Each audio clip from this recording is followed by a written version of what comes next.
आइए सुनते हैं मालती जोशी की लिखी कहानी एक जमात गिद्धों की। माँ पापा लौट आए हैं। खाना खाते हुए मैंने सूचना दी। अच्छा, इनकी ठंडी प्रतिक्रिया थी। चाचा को भी साथ लेते आए हैं। किस लिए? अकेले छोड़ते नहीं बना होगा, तभी तो 13वीं के बाद भी महीना भर रुक गए थे। इन्होंने कोई जवाब नहीं दिया, चुपचाप खाना खाते रहे। हम लोग कलवल जाकर मिलाएं? मेरे स्वर में अनुनय था। कलवल तो मुश्किल है, संडे को देखते हैं, इन्होंने विषय समाप्त करते हुए कहा। मेरे लिए संडे तक प्रतीक्षा करना बहुत मुश्किल था, इसलिए मैं अगले दिन दोपहर को चली गई। चाची की 13वीं पर देखा था। उस तुलना में चाचा बहुत थके से लगे। स्वाभाविक भी था, इस उम्र में जीवन साथी का एकाएक बिछड़ जाना पति पत्नी दोनों पर ही भारी पड़ता है। फिर इन लोगों के तो कोई संतान भी नहीं थी जिसके पास जाकर अपना दुख हल्का कर सके। माँ पापा इसीलिए तो वहां से निकल नहीं पा रहे थे। इतने बड़े घर में चाचा को अकेले छोड़ने का उनका मन नहीं हो रहा था। शायद इसीलिए उन्हें साथ लेकर आ गए थे। दोपहर को सारा काम निपटा कर गई थी और बच्चों से पहले घर लौटना भी था, इसलिए उस दिन ज़्यादा देर बैठ नहीं पाई। बस उन लोगों को देखकर लौट आई। सोचा रविवार को इनके साथ जाऊंगी, तब आराम से बातें होंगी। रविवार की दोपहर मंजू सीमा भी अचानक आ गई। मुझे थोड़ा आश्चर्य हुआ। राखी, भैया दूज या बच्चों के जन्मदिन छोड़ दें तो इन लोगों का आना कम ही हो पाता है। नौकरी का बहाना तो खैर है ही। मैं ही माँ पापा के लिए बीच बीच में चक्कर लगाती रहती हूँ। जब भी ये लोग आते हैं, सीमा शिकायतों का पिटारा खोलकर बैठ जाती है।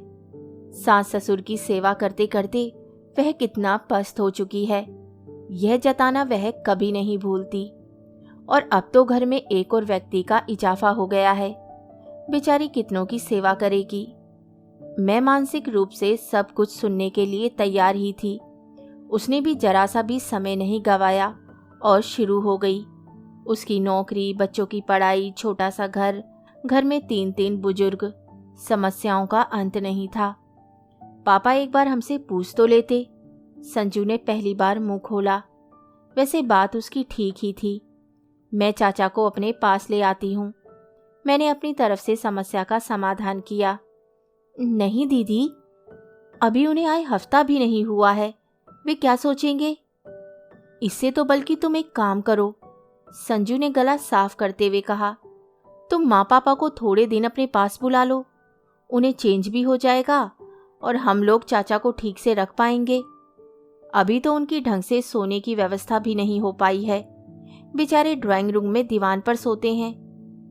मैंने श्रीमान जी की ओर देखा। इस प्रस्ताव पर उनकी सहमति आवश्यक थी, पर वे टीवी पर मैच देखने में मशगूल थे। ऐसी फालतू बातों की ओर ध्यान देने की उन्हें फुर्सत नहीं थी। मैं अच्छी तरह जानती थी कि टीवी देखने का कितना भी नाटक कर लें, कान उनके हमारी बातों पर ही थे। इसका प्रमाण तुरंत मिल गया। संजू सीमा को विदा कर मैं जैसे ही घर में दाखिल हुई, ये बोले, तुम्हारे भाई भाभी बड़े शातिर हैं। मतलब? जैसे ही सोने का अंडा देने वाली मुर्गी हाथ आई, माँ बाप को देश निकाला दे दिया। कैसी बातें कर रहे हैं? ठीक ही तो कह रहा हूँ। माँ बाप को तो पूरा निचोड़ लिया है। अब उनके पास कुछ नहीं है तो रवाना कर दो। चाचा के पास मालटाल है, उनके आगे पीछे भी कोई नहीं है। अब उन्हें निचोड़ेंगे, तभी तो तुम्हारा प्रस्ताव उन्हें मान्य नहीं हुआ। सोच रहे होंगे दीदी सारी मलाई ना गटक ले, हम टापते ही रह जाएंगे। वे बेचारे क्या जाने, उनकी दीदी में इतने गट्स होते तो क्या बात थी। उनका इशारा मैं समझ गई, पर चुप लगा गई। बेकार बहस बढ़ाने से क्या फायदा होगा। पापा का एक सपना था, रिटायरमेंट के बाद वे गांव लौट जाना चाहते थे। इसीलिए गांव के पुराने पुश्तैनी घर को ठीक ठाक करने का उन्होंने प्लान बनाया। संजू को पता लगते ही वे दौड़ा दौड़ा गया। बोला, पापा, यहाँ पैसा फूकना बेकार है। यहाँ आप कितने दिन रह पाएंगे? यहाँ ना मेडिकल फैसिलिटी है, ना ट्रांसपोर्टेशन, ना ढंग के लोग हैं, ना लाइब्रेरी। 4 दिन में उब जाएंगे आप। इससे तो अच्छा है हम लोग शहर में ही बड़ा सा मकान ले ले, सब लोग साथ में रह लेंगे। संजू की बात शायद पापा नहीं मानते, पर माँ ने भी बेटे का साथ दिया। उन्हें अब पोती के साथ, बहू बेटे के साथ रहने का मन था। फिर मैं भी इसी शहर में थी। दोनों बच्चे आंखों के सामने रहेंगे, माँ को और क्या चाहिए। आखिर पापा ने हथियार डाल दिए। इतने सालों तक सरकारी क्वार्टर में रहने के बाद फ्लैट में रहना उन्हें रास नहीं आ रहा था, पर उतने से पैसों में स्वतंत्र घर की कल्पना भी नहीं की जा सकती थी। श्रीमान जी तब बहुत भुनभुनाए थे। पुश्तैनी जायदाद में बेटी का भी बराबर का हिस्सा होता है। यह बात मैं भी जानती थी, पर गांव के उस पुराने मकान के कितने मिलेंगे मुझे पता था। उस छोटी सी रकम में हिस्सा बटाने का मन नहीं हुआ। आखिर संजू मेरे माता पिता के लिए ही तो बड़ा घर ले रहा था, पर मेरे इस अपराध को ये कभी क्षमा नहीं कर पाए हैं। पापा को अपने घर आने के लिए राजी करना एक टेढ़ी खीर थी। वे तो प्रस्ताव सुनते ही भड़क गए थे। ये मेरा घर है, इसमें मेरा पैसा लगा है, मुझे यहाँ से कोई नहीं निकाल सकता, और मोनू को यहाँ मैं अपनी जिम्मेदारी पर लाया हूँ, तो उनकी सुख सुविधा का ख्याल रखना भी तो आपकी जिम्मेदारी है। उनके पास ढंग से सोने की जगह नहीं है, दीवान पर पड़े रहते हैं। अच्छा लगता है, और आपको घर से कोई नहीं निकाल रहा। मैंने तो एक सजेशन दिया था, जरा सीमा का ख्याल कीजिए। बच्चों को देखना, 3 बुजुर्गों की सेवा करना, और ऊपर से नौकरी।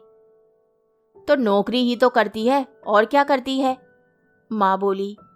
दोनों वक्त की रसोई मैं देखती हूँ। सुबह नौकरी का बहाना है, शाम को बच्चों का होमवर्क करना है।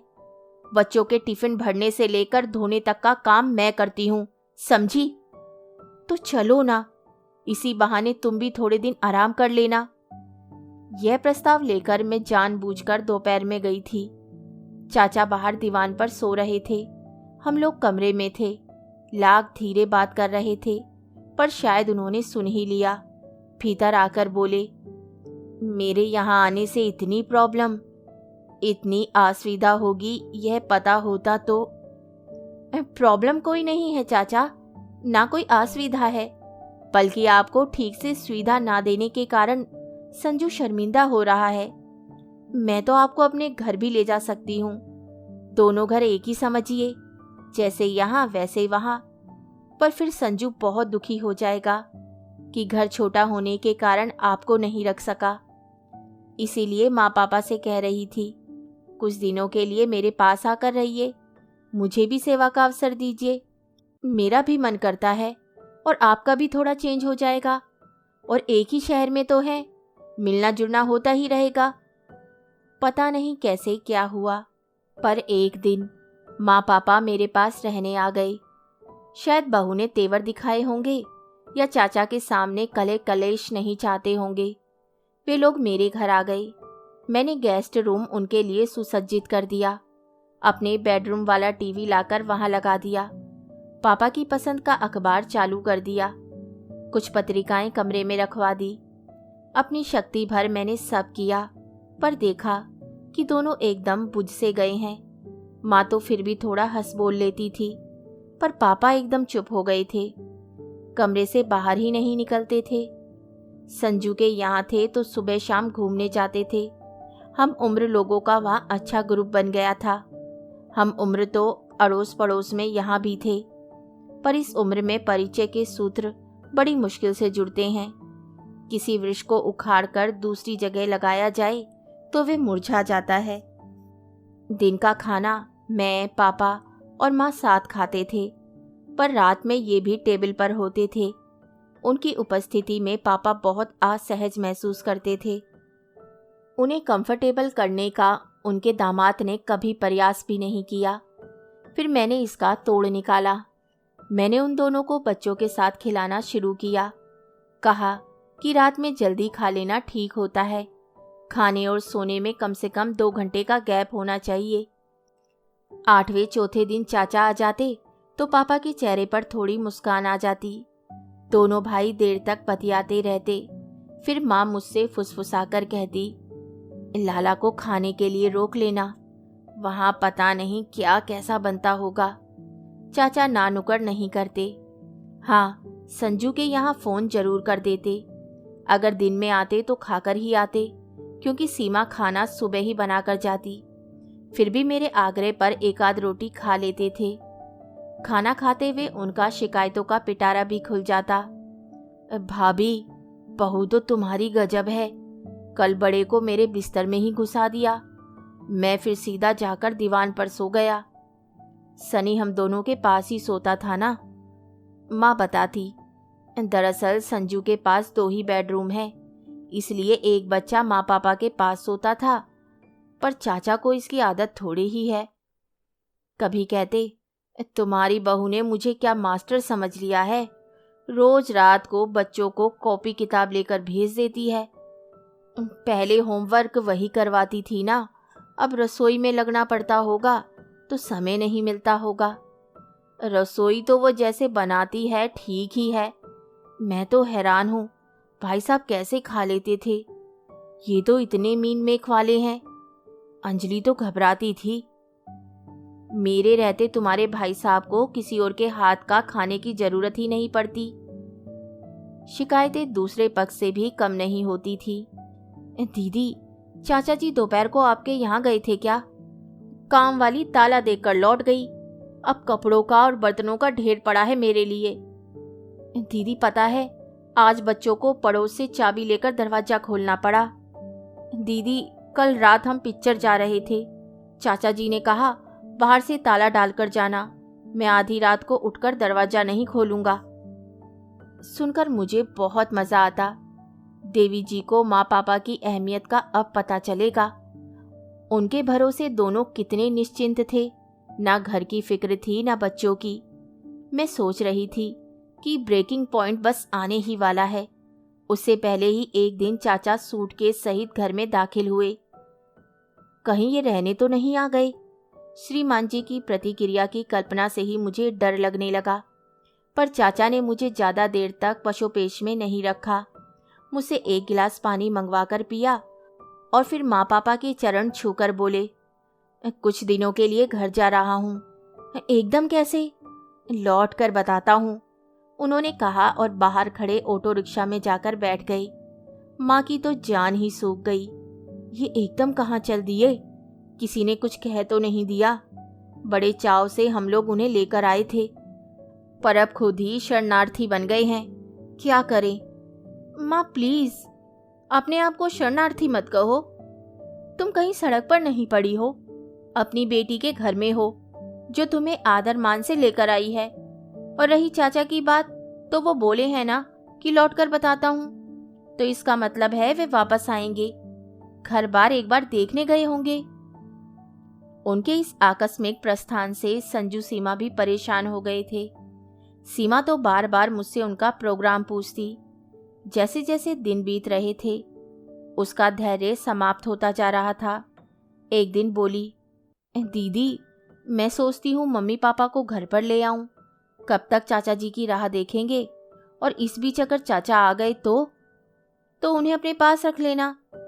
मैंने एक वाक्य महीनों से रट रखा था, वह फौरन उसे सुना दिया। सीमा, मेरे माँ बाप को तुमने क्या फुटबॉल समझ रखा है, जो उन्हें जब चाहोगी जिधर चाहोगी लुढ़का दोगी? यह बात उसके मुंह पर फेंककर मुझे इतना हल्का महसूस हुआ। उसका मुंह जरूर सूज गया होगा मेरी बला से। एक दिन हमारी प्रतीक्षा का अंत हुआ। चाचा मिठाई का पैकेट लेकर पधारे। माँ पापा को प्रणाम करके मुझसे बोले, जमाई राजा घर में है ना, बुलाओ भाई। दोनों को जोड़े से निमंत्रण दूंगा। ऑफिस से लौटकर ये फ्रेश होने गए थे। शायद उन्हें चाचा की बुलंद आवाज वहीं सुनाई दे गई थी। वॉशरूम से निकलते हुए बोले, तुम्हारे चाचा जी फिर से शादी वादी कर रहे हैं क्या? कैसी बातें कर रहे हैं? प्लीज जल्दी से कपड़े बदलकर बाहर आइए। जमाई राजा के ड्राइंग रूम में आते ही चाचा उठ खड़े हुए। नाटकीय ढंग से उन्होंने हम दोनों के हाथ में मिठाई का डिब्बा पकड़ाया और हाथ जोड़कर कहा, आपके शहर में एक छोटा सा आशियाना ले लिया है। रविवार को छोटी सी पूजा रख ली है। ताकि गृह प्रवेश में रस्म भी हो जाए। तुम लोग और संजू का परिवार, बस इतने ही लोग रहेंगे। अभी बहुत लोगों को तो मैं जानता ही नहीं हूँ। हम लोगों को आश्चर्य तो हुआ, पर हमने बधाई देने में कोई कंजूसी नहीं की। चाय पीते हुए चाचा ने कहा, भाभी और भाई साहब को साथ लेकर जाता हूँ। सब कुछ इन्हीं को करना है, मुझे तो कुछ आता जाता नहीं है। और मैंने देखा भाई साहब और भाभी अपना अपना सूटकेस लेकर एकदम तैयार खड़े थे। शायद उन्हें पहले से सूचना मिल गई होगी। माँ पापा के जाते ही घर एकदम सूना हो गया। घर में 2 प्राणी कम हो जाते हैं तो खालीपन तो व्यापता ही है। पर मेरे उदास होने का कारण यह था कि मैं जानती थी कि वे दोनों अब लौटकर यहाँ नहीं आएंगे। चाचा के अपने घर जाने के बाद संजू सीमा उन्हें घर ले जाएंगे। शहर के बाहर सीमेंट का जंगल उग गया था। उन्हीं कॉलोनियों में से एक में चाचा का नया फ्लैट था। 2 BHK, सुंदर था। बाहर गैलरी थी, भीतर वॉशिंग स्पेस थी, वेट गैलरी थी। खास बात यह कि बिल्डिंग में लिफ्ट की सुविधा थी। चाचा अपने साथ पुराने सेवक को ले आए थे और गृहस्थी का सामान भी। माँ ने लखन के साथ मिलकर 2 दिन में घर ठीक से जमा दिया था। 2-3 बक्से अब भी खुलने को बाकी थे, पर जरूरत का सामान सब निकल आया था। माइक्रो से लेकर फ्रीज तक रसोई में हर चीज़ मौजूद थी। चाचा शायद जाने से पहले सारा इंतज़ाम कर गए थे, क्योंकि हर कमरे में AC लग गया था। हर बाथरूम में गीजर फिट था। पलंग भी नए लग गए थे। माँ ने अपना वाला कमरा तो ऐसे जमा लिया था जैसे हमेशा यहीं रहना है। चाची बहुत शौकीन थी। उनकी पसंद भी बहुत ऊंची थी। उनकी क्रॉकरी, बर्तन, पर्दे, चादरें सब आला दर्जे के होते थे।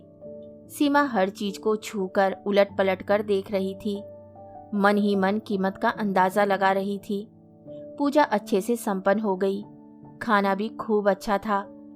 बहुत दिनों के बाद माँ को रसोई का एक छत्र राज मिला था। किसी का अंकुश नहीं था, इसलिए उन्होंने बहुत मन लगाकर खाना बनाया था।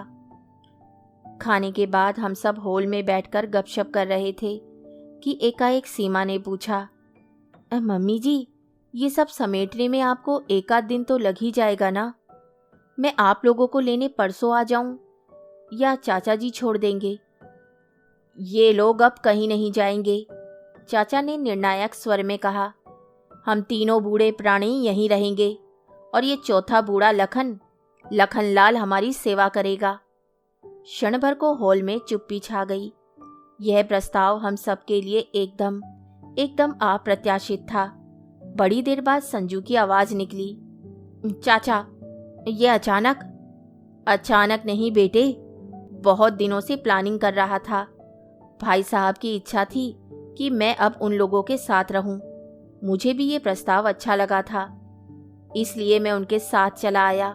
पर यहाँ आकर देखा कि किसी भी घर में हम तीनों एक साथ नहीं रह सकते, इसलिए ये अलग आशियाना बना लिया। सीमा एकदम बोल उठी, इससे तो अच्छा था चाचा जी, आप हमें एक बड़ा सा घर दिलवा देते, फिर सब लोग आराम से साथ रह लेते। नहीं बेटा, इतने दिनों में मैं एक बात अच्छी तरह जान गया हूँ कि मैं हर कहीं एडजस्ट नहीं हो सकता। मेरी आदतें बिगड़ चुकी है। घर में सबसे छोटा था, इसलिए पहले तो माँ ने खूब लाड किया, फिर भाभी आई तो उन्होंने भी मेरे नखरे उठाए। रही सही कसर तुम्हारी चाची ने पूरी कर दी। बच्चे थे नहीं तो सारा प्यार दुलार मुझ पर ही उड़ेल दिया। बिल्कुल बर्बाद कर दिया मुझे। अब इस उम्र में अपने आप को बदलना नामुमकिन है, इसलिए मैं यहीं ठीक हूँ और तुम इसे अपना ही घर समझो। समझ लो कि उस घर का एक्सटेंशन यह है। बच्चों को जब भी दादा दादी या नाना नानी की याद आए, वे यहाँ बेखटके आ सकते हैं। और अनु, चाचा मेरी ओर मुखातिब हुए, तुम्हें जब भी पीहर जाने का मन हो यहाँ चली आना। मतलब मम्मी अब हमारे पास नहीं रहेंगी? सीमा तो रोनी रोनी हो आई थी। हाँ बेटे, भाभी अब यहीं रहेंगी। जिंदगी भर खटती रही हैं, उन्हें अब आराम की जरूरत है। लोग कहते हैं कि औरत कभी रिटायर नहीं होती, पर मैं सोचता हूँ औरत को भी पूरा पूरा हक है निर्वित होने का, अवकाश पाने का। बात एक तरह से वहीं समाप्त हो गई थी। हम लोग तो खाली हाथ ही पहुंच गए थे, पर चाचा ने सबको नेक दिया, मिठाई दी। बच्चे तो एकदम खुश हो गए थे, पर संजू सीमा एकदम गुमसुम हो गए। इसी मनस्थिति में हम लोगों ने एक दूसरे से विदा ली और अपने अपने घरों की ओर मुड़ गए। बच्चे कार की पिछली सीट पर उनींदी से बैठे थे। सामने वाली सीट पर मैं भी चुपचाप बैठी थी। माँ पापा के लिए खुशी भी हो रही थी, पर एक अपराध बोध भी मन में जाग रहा था। हम उन लोगों को अपने साथ क्यों नहीं रख सके। एकाएक इन्होंने, भाई तुम्हारी भाभी रानी तो आज एकदम क्लीन बोल्ड हो गई। मतलब? अपने व्यवहार पर पछता रही होगी। अच्छा खासा घर हाथ से निकल गया। कौन सा घर? वही जिसकी पार्टी खाकर आ रही हैं। उस घर से सीमा का क्या ताल्लुक है? ताल्लुक है मैडम। अब सोचो, चाचा जी ये घर अपने साथ तो नहीं लेकर जाएंगे ना किसी को नामजद करेंगे ही, और पहला हक संजू लोगों का ही बनता है। पर सीमा रानी ने चांस गवा दिया। काश चाचा जी से थोड़ा ढंग से पेश आई होती। बस भी कीजिए, मैंने खींच कर कहा। आज ही बेचारों ने गृह प्रवेश की पूजा करवाई है और आप उनके जाने की तारीख निकाल रहे हैं। मैं तारीख निकालने वाला कौन होता हूँ? वह तो हर एक व्यक्ति के जन्म के साथ ही तय हो जाती है। मैं तो बस कह रहा हूँ कि भाभी रानी आउट हो गई हैं, तो आप बल्ला संभाल लो। ठीक से बैटिंग करेंगी तो मैच जीत ही जाएंगी। देखिए, मैंने सख्त लहजे में कहा, मुझे इस तरह के गेम्स में कोई दिलचस्पी नहीं है। दूसरे की प्रॉपर्टी पर लार टपकाने वालों में से नहीं हूं मैं। भगवान का दिया मेरे पास सब कुछ है, एक अच्छा खासा घर भी है। घर तो डार्लिंग पर एक ही है, जबकि बच्चे 2 हैं। Be practical madam. मैं हैरत से उन्हें देखती रह गई। अभी कुछ देर पहले जब सीमा ने कहा था कि चाचा जी एक बड़ा सा घर हमें ही दिलवा दिया होता, तो मैं शर्म से भर उठी थी। ऐसा मंगतापन, छी। पर सामने बैठा यह शख्स जो बेशर्मी में सीमा को भी मात दे रहा है, पहली फुर्सत में चाचा की वसीयत लिख रहा है। छी छी छी। फी तृष्णा से मैंने मुंह फेर लिया।